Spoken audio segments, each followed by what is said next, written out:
महतारी वंदन योजना का ये जो लोग ज़्यादा से ज़्यादा लोगों तक पहुंचाने की जिम्मेदारी मुझे मिली थी, तो मैंने लोगों तक प्रसार किया। तो इसके बारे में मुझे जो जानकारी है उसके हिसाब से मैं कहूँगा कि ये प्रक्रिया कंटिन्यू चलने वाली है। अगर किसी का नहीं सिलेक्शन हुआ तो ये मत नहीं सोचेगा कि हम इसको। जब फॉर्म भरा रहे थे फॉर्म भरने की प्रक्रिया में कई सारे रोचक केसेस भी सामने आए होंगे, जैसे कि हम सुन पा रहे थे कि एक पति के नाम पर 2-2 3-3 फॉर्म भरे गए। पति एक, पत्नी तीन, तीनों पत्नी जो पत्नियां जो है पति के जगह उसी का नाम इस्तेमाल की हैं, आधार नंबर वो इस्तेमाल की है।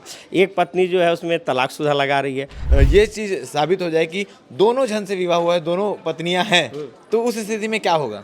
देखिए, अगर ऐसा कुछ हो जाता है तो अपन शासन से गाइडलाइन लेंगे। देखिए, बड़ी जिम्मेदारी आप लोग के पास आ जाती है कि इसका जांच करना, और चूंकि मुख्यमंत्री द्वारा ये घोषणा की गई है कि 8 तारीख को पहली किस्त रिलीज़ की जाएगी, तो उससे पहले सारा रिपोर्ट सबमिट करके आप लोग को ऊपर भेजना होगा।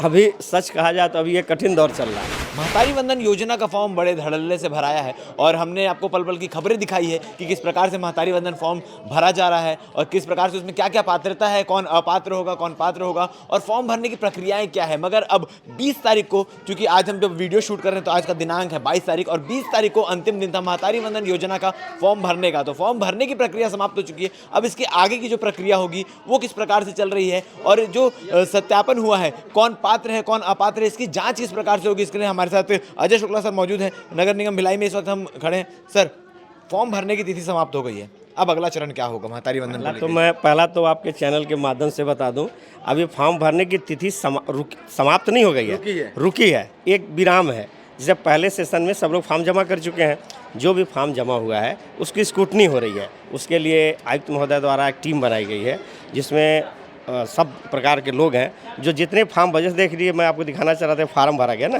जिसमें पूरे डॉक्यूमेंट लगे हुए हैं।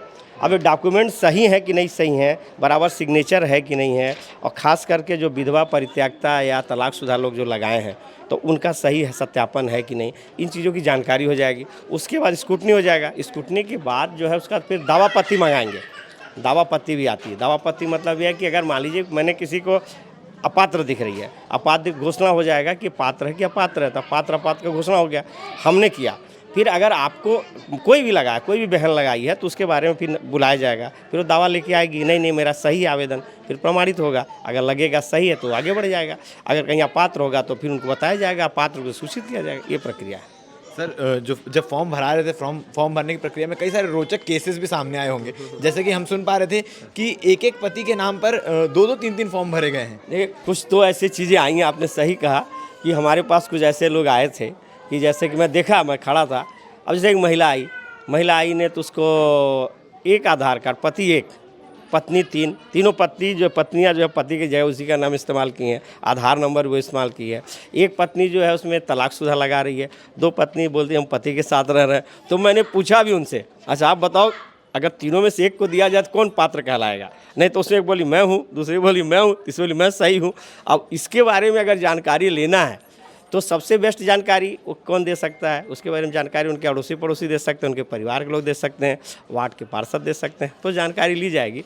बहुत सारे लोगों ने कि इसके लिए ऐसे ऐसे आवेदन तो किए हैं। ऐसी परिस्थिति में जब अगर ये चीज़ साबित हो जाए कि दोनों जन से विवाह हुआ है, दोनों पत्नियां हैं, तो उस स्थिति में क्या होगा? देखिए, अगर ऐसा कुछ हो जाता है तो अपन शासन से गाइडलाइन लेंगे।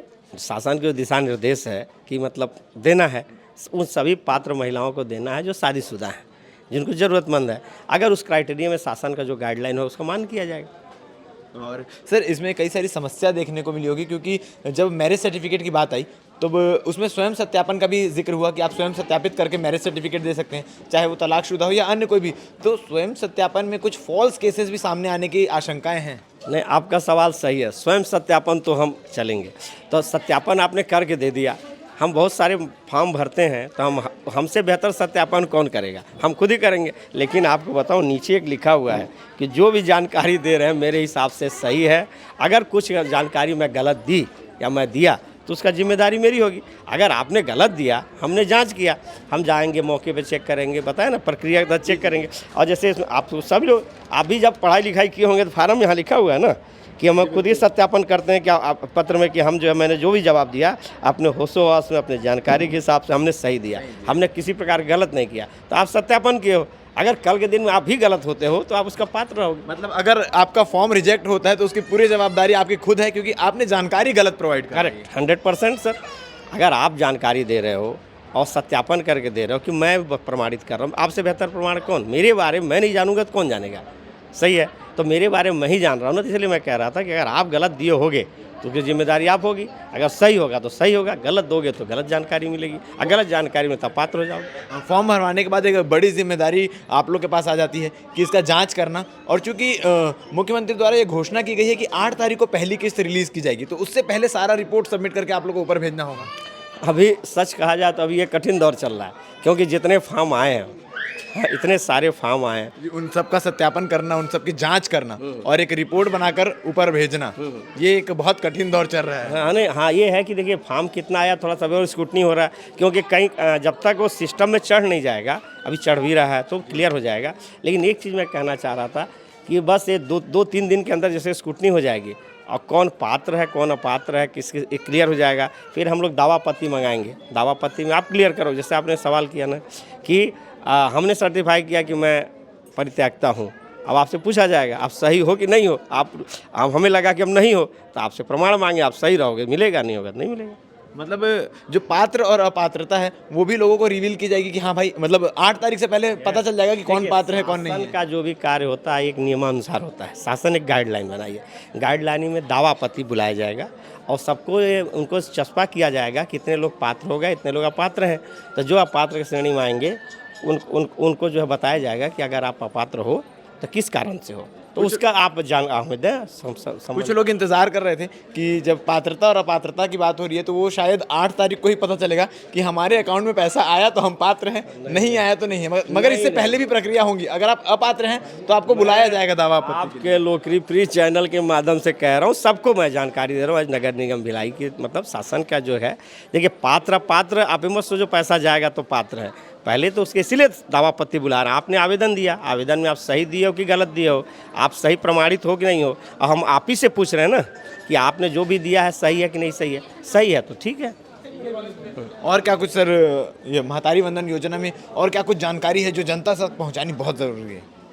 बस आने वाले समय में फिर से फॉर्म खुलेंगे और फिर से जो लोग छूट चुके हैं। मैं आपके कहना चाह रहा था कि ये एक सतत चलने वाली प्रक्रिया है, अभी ये ख़त्म नहीं हो रही है, ये सतत चलेगी। अभी पहला एक तरह आप बोल सकते हैं पहला चरण, लेकिन उसके बाद कंटिन्यू प्रोसेस है, कंटिन्यू प्रोसेस के साथ आगे बढ़ेगा। और ये जैसे जैसे नियम में सब लोग शामिल होते जाएंगे आगे बढ़ते जाएंगे, कोई ऐसी बात नहीं। जहाँ तक मेरी जानकारी, मैं इसको जहाँ तक मैं समझाऊँ और मैं जानकारी जो भी, क्योंकि महतारी वंदन योजना का ये जो लोग ज़्यादा से ज़्यादा लोगों तक पहुँचाने की जिम्मेदारी मुझे मिली थी, तो मैंने लोगों तक प्रसार किया। तो इसके बारे में मुझे जो जानकारी मिली उसके हिसाब से मैं कहूँगा कि ये प्रक्रिया कंटिन्यू चलने वाली है। अगर किसी का नहीं सिलेक्शन हुआ तो ये मैं नहीं सोचेगा कि हम इसको हमारा अगला सेलेक्ट नहीं हुआ, दोबारा फिर पात्रता मिलेगी, फिर उसका होगा। तो ये आपको सारी जानकारी मिल गई है कि महतारी वंदन योजना में अब आगे क्या कुछ प्रक्रियाएं बची है। जो आपने फॉर्म भरा है, जो आपने सर्टिफिकेट जमा किए हैं, चाहे वो जो भी हो, चाहे वो आधार कार्ड हो, मैरिज सर्टिफिकेट हो, या स्वयं सत्यापित किए हुए किसी भी प्रमाण पत्र को आपने जमा किया है, तो उसकी जांच की जाएगी। अगर आप उसमें सही पाए जाते हैं तो आप पात्र होंगे, और अगर आप किसी प्रकार से छोटी मोटी त्रुटि भी होती है तो आप अपात्र होंगे। मगर उसके बाद भी आपको दावा आपत्ति करने का अवसर दिया जाएगा कि आप अपने प्रमाण को सिद्ध कर सकें कि आपने सही जानकारी दी है। और पात्रता के बाद आपके खाते में जो मुख्यमंत्री जी द्वारा 1000 रुपये जो है 8 तारीख को आने की बात कही गई है। अब क्या कुछ होता है आने वाले समय में, ये देखने वाली बात रहेगी। महतारी वंदन योजना की इस खबर के बारे में आप क्या कहना चाहेंगे, कमेंट सेक्शन में कमेंट करके बता सकते हैं। धन्यवाद।